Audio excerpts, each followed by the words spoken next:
रसिक श्रोत्यांना नमस्कार.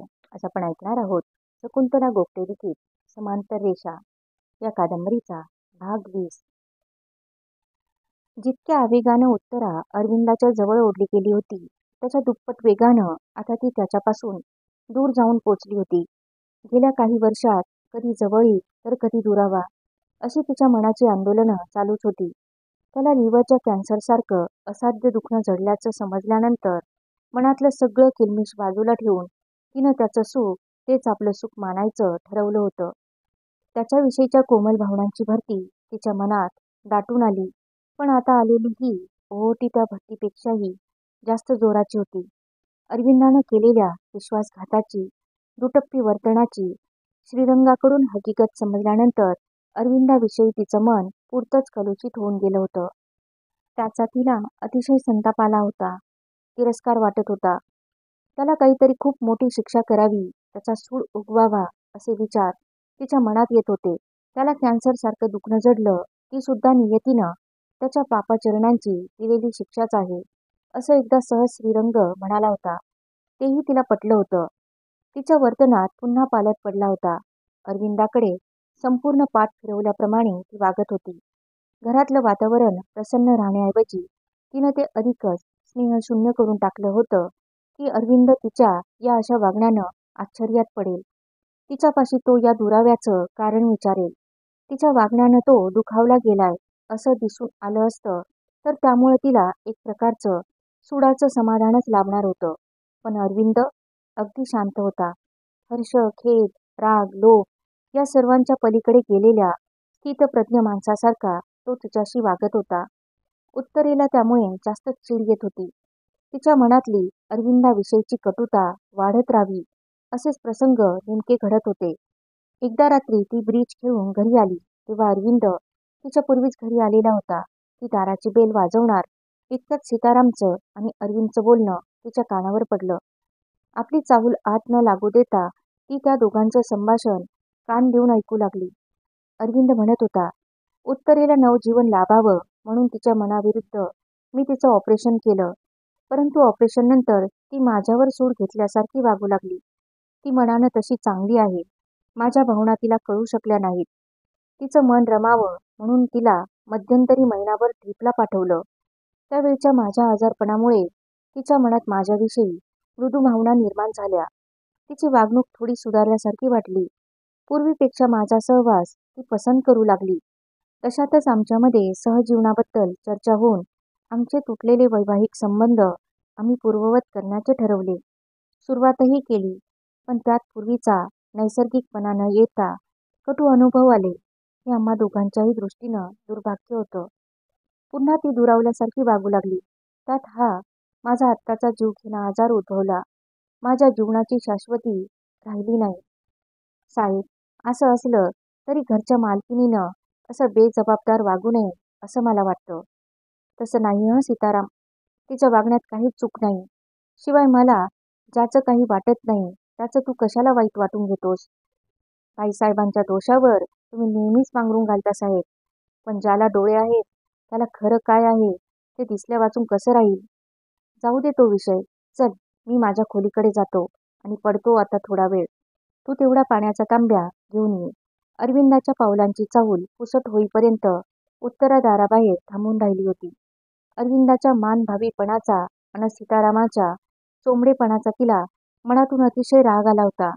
पण तिनं राग आवरला. अरविंदाला जी शिक्षा करायची ती ती करतच होती. सीतारामसारख्या एका सामान्य नोकराजवळ स्वतःच्या खाजगी गोष्टींची चर्चा करणं तिला हलकेपणाचं वाटत होतं. शिवाय सीतारामाच्या मतांना तिच्या दृष्टीनं कवडीचीही किंमत नव्हती. पायातल्या वाहना डोक्यावर घ्यायची आणि खालपासून वरपर्यंत सर्व थरातल्या माणसांशी आपण समत्वानं वागतो याचं येता जाता प्रदर्शन करण्याची अरविंदाची खोड तिला चांगलीच ठाऊक होती. त्याच्या वागण्यात सगळीकडेच उत्तरेला मानभावीपणा आणि मतलबीपणा दिसू लागला होता. प्रियवंदेबद्दलची हकीकत कळल्यापासून उत्तरेच्या मनातली असूया जागृत झाली होती. अरविंद दिवसभर कुठे जातो, ऑफिसात की प्रियवंदेकडे, याचा ती नकळत शोध घेऊ लागली होती. अरविंदानं नवीन ठेवलेल्या ड्रायव्हरचा या कामी तिला उपयोग होत होता. तो कार घेऊन घरी परत आल्यानंतर त्यानं अरविंदाला कुठे नेऊन पोहोचवलं याची ती बारकाईनं चौकशी करत असे. एकदा असंच तिनं त्याला विचारलं, काय रे, साहेब अजून ऑफिसातच आहेत का? नाही, सकाळी अर्धा तास ऑफिसात बसले होते. मग त्यांना दुसऱ्या कामावर नेऊन सोडलं. तिथून त्यांनी मला परस्पर घरी जायला सांगितलं, म्हणून मी मोटार घेऊन इकडे आलो. दुसरीकडे कामाला गेले होय साहेब? कुठे रे? किंग सर्कलला मोदी साहेबांच्या बिल्डिंगचं काम चाललंय तिथं का? नाही, बांद्र्याच्या चर्चपाशी सोडलं मी त्यांना.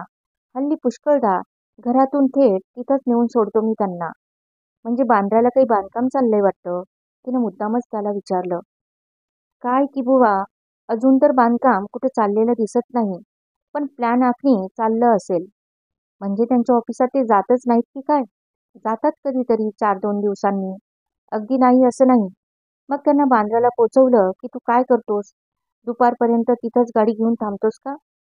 नाही, त्यांना तिथल्या चर्चपाशी सोडलं की मी गाडी घेऊन त्यांच्या फोर्टमधल्या ऑफिसकडे जातो. दुपारपर्यंत मी तिथंच असतो. तिथले ते बेलसरे साहेब आहेत ना, त्यांची गाडी बरेच दिवस नादुरुस्त आहे. तेव्हा साहेबांची गाडी तेच वापरत होते. शिवाय परेरा साहेब किंवा दुसऱ्या कुणालाही जरूर असली तरी त्यांना मी ते म्हणतील तिथं नेऊन पोचवावं, असं साहेबांनी मला सांगून ठेवलंय. अरे वा, असं का? पण काय रे, तुझा पगार साहेबच देतात ना, की गाडी ताबडणारे हे बाकीचे लोक थोडा थोडा हातभार लावतात? छे छे, साहेबांना सारखी गाडी नको असते, म्हणून ते ती दुसऱ्यांना वापरायला देतात. साहेब फार चांगले आहेत. त्यांच्यापाशी भाव अगदी नाही बघा. हो तर, तुझ्या साहेबांना सगळ्या जगाचा कळवळा आहे बाबा, उत्तरा कडवटपणे म्हणाली. मग काय, तू ऑफिसमधून इकडे घरी येतोस तर हे तुला परत न्यायला बांद्र्याला बोलवत नाहीत का? एखाद्या वेळी बोलवतात. मग तेव्हा तू कुठे थांबतोस? त्या चर्चपाशीच. तिथंच साहेब येतात आणि मग मी त्यांना घरी आणून सोडतो. पण बहुतेक रोज मी फोर्टमधून इकडे येतो. बरं, असू देत. गाडीच्या किल्ल्या इकडे दे. तू आता गेलास तरी चालेल. तिला किल्ल्या देऊन ड्रायव्हर निघून गेला. अरविंद रोज कसल्या कामाला जातो ते उत्तरेला केव्हा समजलं होतं आणि त्यामुळे तिच्या मनाचा नुसता जळफळाट होत होता. अरविंदानं सीतारामपाशी उच्चारलेलं एक वाक्य तिला उगीचच पुन्हा पुन्हा आठवत होतं. जे मला घरी मिळत नाही ते मी बाहेर शोधतो, अरविंद म्हणाला होता. बारीक कुसळ सलत राहावं तसे अरविंदाचे ते शब्द उत्तरेच्या मनाला टोचत राहिले होते. त्या शब्दांचा तिला फार राग आला होता. त्याला घरी जे काही मिळत नव्हतं ते कुणामुळे मिळत नव्हतं, अशा तऱ्हेचं प्रच्छन्नपणाचं उत्तरेवर दोषारोप करायचा त्याला काय अधिकार होता? त्यानं स्वतःच्या हातानं हे दुर्दैव ओढवून घेतलं होतं. हा अपराध त्याचाच होता. त्याच्या ढोंगीपणाचा तिला वीट आला होता. त्याचं दर्शन सुद्धा तिला नकोसं वाटू लागलं होतं. रात्रंदिवस ती मनाशी तडफडत होती. माझ्या जिवंतपणी मला हे दुःख देऊ नका, कारण उघड्या डोळ्यानं असं काही पाहण्याचं सामर्थ्य माझ्यापाशी नाही. मी मेल्यावर वाटल्यास तुम्ही खुशाल दुसरं लग्न करा, असं तिनं पुन्हा पुन्हा त्याला सांगितलं नव्हतं का? तिची जगायची इच्छा नसूनही त्यानं तिला कशाला वाचवलं होतं? जिवंतपणीच तिच्या दुःखावर अशा डागण्या द्यायला? त्यानं तिच्याशी प्रतारणा केली तर ती ते सहन करणार नाही आणि त्याच्या अशा तऱ्हेच्या अपराधाला ती क्षमा करू शकणार नाही, असं तिनं त्याला स्पष्ट बजावलं होतं. एवढा संयम पाळणं त्याला जमणार नाही. तेव्हा त्यानं उगीच अविचारानं भलत्या शब्दा उच्चारू नयेत असा इशारा तिनं त्याला आधीच दिला होता. इतकं सगळं स्पष्ट सांगूनही त्यानं वचनभंग केला होता. तिच्या प्रेमाशी त्यानं द्रोह केला होता. पुन्हा वरवर विरक्तपणाचा आव आणून त्यानं स्वतःला हवी ती सगळी सुखं पुरेपूर उपभोगली होती. स्त्री सुखा वाचून त्याची उपासमार झाली नव्हती. इतकंच नव्हे तर पितृत्वाचं सुखही त्यानं मिळवलं होतं. उत्तरेनं त्याची दया करावी अशी त्याची परिस्थिती मुळीच नव्हती. नियतीनं त्याला दिलेल्या कॅन्सरसारख्या रोगाची शिक्षा भयंकर असली तरी अरविंदानं जाणून बुजून केलेले गुन्हेही एकाहून एक भयंकर होते. अरविंदांच्या बाबतीत उत्तरेचं मन पुरतंच शुष्क बनलं होतं. एक दिवस अशीच ती दुपारी एकटी असताना श्रीरंग इनामदार पुन्हा तिच्याकडे आला. वहिनी, काल अरविंदानं त्याचं मृत्यूपत्र केलं बरं का. मीच त्याला विलचा कच्चा ड्राफ्ट तयार करून दिला. साक्षीदार म्हणून मी आणि माझ्या कारकुनानं सह्या केल्यात. पण माझ्या कल्पनेपेक्षा अरविंद फार पक्का आहे. त्याच्या पुढं मी फारशी काही चलाकी दाखवू शकलो नाही. म्हणजे झालं तरी काय? उत्तरेने त्याला विचारलं. विल कसं ड्राफ्ट करायचं ते खरं म्हणजे अरविंद आधी ठरवूनच आला होता. बंगला, मोटार, दागिने आणि कोऑपरेटिव्ह बँकेतली त्याची सर्व शिल्लक, असं त्याच्या मिळकतीचं वर्णन त्यानं केलंय. दागिने हे तुमचं श्रीधन आहे, त्यावर तुमचा आत्ताच हक्क आहे. तेव्हा मृत्यूपत्रात दागिन्यांचा उल्लेख नको, असं मी त्याला सांगितलं. ते त्यानं मान्य केलं. नंतर कच्चा ड्राफ्ट तयार करताना कोऑपरेटिव्ह बँकेतली सर्व रोकड असं लिहिण्याऐवजी बँकेतली सर्व रोकड असा शब्द मी मुद्दामच घातला. प्रथम अरविंदाला त्यात काही संशय आला नाही. जर तो ड्राफ्ट कायम ठेवला गेला असता तर त्या मृत्यूपत्रामुळेच आपलं काम होऊन गेलं असतं. बँकेतली सर्व रोकड म्हणजे त्यानं कुठल्याही बँकेत ठेवलेली सगळी रोकड असा त्या शब्दाचा अर्थ होऊन सगळे पैसे तुम्हाला विनासायास मिळाले असते. म्हणजे त्या 30,000 असंच ना? हो, पण अरविंद काही फसला नाही. कोऑपरेटिव्ह बँकेतली रोकड असंच त्या पैशाचं वर्णन करायला पाहिजे, असा त्यानं आग्रह धरला. मला त्यामुळे काहीच करता आलं नाही. अर्थात त्यात काही बिघडलं नाही. जे विनाशाळत झालं असतं ते आता थोडं आडवळणानं करावं लागेल. व्हीलच्या बाबतीत जरी नाही तरी ट्रकच्या बाबतीत मी अरविंदाला बरोबर गोत्यात आणीन. काही पण करा, पण माझ्यासाठी उगीच भलताच धोका पत्करू नका. भाऊजी, तुम्ही यांना जाणून बुजून खोटा सल्ला दिलात हे उघडकीला आलं तर? तुमच्यासाठी कुठलाही धोका पत्करायला मला काही वाटणार नाही. तुमच्यासाठी मला काय वाटतं, किती वाटतं ते माझं मलाच ठाऊक. तुमच्यावर झालेला अन्याय मला कल्पनेत सुद्धा सहन होणार नाही. श्रीरंग तिच्याकडे स्निग्ध नजरेनं पाहत म्हणाला. भाऊजी, तुमचं फार मोठं ऋण माझ्यावर आहे. या जन्मी तरी ते फिटेल की नाही कुणास ठाऊक. उत्तरेचे डोळे भरून आले. तिला स्वतःच्या दुर्दैवाची जरा औरच वाटली. तो तिचा होता त्या अरविंदानं तिच्याकडे पाठ फिरवली होती आणि परका असूनही श्रीरंग इनामदार तिचा पाठीराखा झाला होता. दुपारच्या वेळी घरी राहणं अरविंदाला अगदी असह्य झालेलं आहे हे उत्तरेला माहीत होतं. त्या दोघांच्या खोल्यांमधली भिंत पातळ असल्यानं अरविंदाच्या अस्वस्थ हालचाली प्रत्यक्ष न पाहताही तिला स्पष्ट समजत होत्या. त्याला एका जागी स्वस्थ बसवत नव्हतं. मध्येच पलंगाच्या लाकडी फळ्या कुरकुर वाजत त्यावरून तो गादीवर कुशी पालटत पडलेला आहे हे तिला समजत होते. नंतर पलंगावरून खाली उतरून तो खोलीतल्या खोलीत येरझरा घालू लागल्याचं तिला जाणवे. मध्येच खिडकीच्या तावदाणांची उघडझाप केलेली ऐकू येई. पुस्तकाची पानं उलटण्याचा आवाज किंवा तांब्यातून पाणी ओतून घेऊन ते घटाघट प्यालाचा आवाजही उत्तरेला ओळखता येई. त्या सगळ्या हालचालीतून अरविंदाची बेचैनी समजून येत असे. आजही अरविंदाच्या मनाविरुद्ध तो घरी कोंडला गेला होता. त्याचं शरीर घरात असलं तरी मन दूर प्रियवंदेपाशी असलं पाहिजे हे उत्तरा जाणून होती. दरवेळी त्या जाणीवेसरशी तिचं अंतःकरण संतापानं जळत होतं. अरविंदाला प्रियवंदेकडे आज तरी जाता येत नाही हे पाहून मात्र तिला मनातल्या मनात बरं वाटत होतं. त्याची तडफड पाहून तिच्या मनाला एक प्रकारचा आसुरी आनंद होत होता. त्याची बेचैनी पाहून तिच्या मनाला गुदगुल्या होत होत्या. अरविंदानं नोकरीवर ठेवलेला मोठा ड्रायव्हर नुकतंच काम सोडून निघून गेला होता. त्याची बायको बाळंतपणात वारल्यानं आणि घरात मुलांपाशी दुसरं कोणी नसल्यानं त्याला नोकरी सोडणं भाग पडलं होतं. ड्रायव्हर काम सोडून गेल्यापासून अरविंदाची फार कुचंबणा होत होती. डॉक्टरांनी त्याला ड्रायव्हिंग करायला मनाई केल्यानं कार असूनही अरविंदाला तिचा उपयोग करून घेता येत नव्हता. नवीन ड्रायव्हर मिळेपर्यंत कधी भाड्याची टॅक्सी तर कधी परेराची गाडी यावरच त्याला अवलंबून राहावं लागत होतं. अरविंदाला त्या गोष्टीचा बराच त्रास झाला होता. आजारी असला तरी घरी पडून राहणं त्याला सुखाचं वाटत नव्हतं.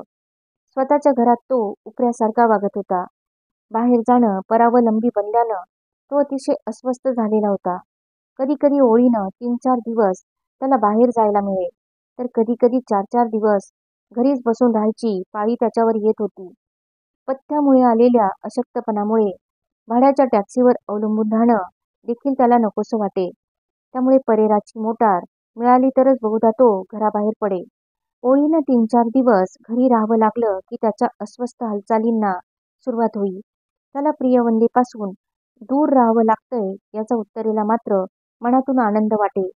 अरविंदच्या हातून घडलेल्या या प्रतारणेची हकीकत श्रीरंगाकडून समजल्यापासून अरविंदाच्या बाबतीत उत्तरेचं मन अगदी निष्प्रेम आणि कोरडं बनून गेलं होतं. तशात तो कामासाठी म्हणून घराबाहेर जातो, पण दिवसभर प्रियवंदेकडेच असतो हे ड्रायव्हरकडून समजल्यावर तर उत्तरेच्या मनाचा फारच जळफळाट झाला होता. तिच्या मनात भडकलेल्या क्रोधाग्नीत अरविंदच्या दुखण्यामुळे त्याच्याविषयी तिच्या मनात निर्माण झालेल्या सहानुभूतीची कुळपून राख होऊन गेली होती.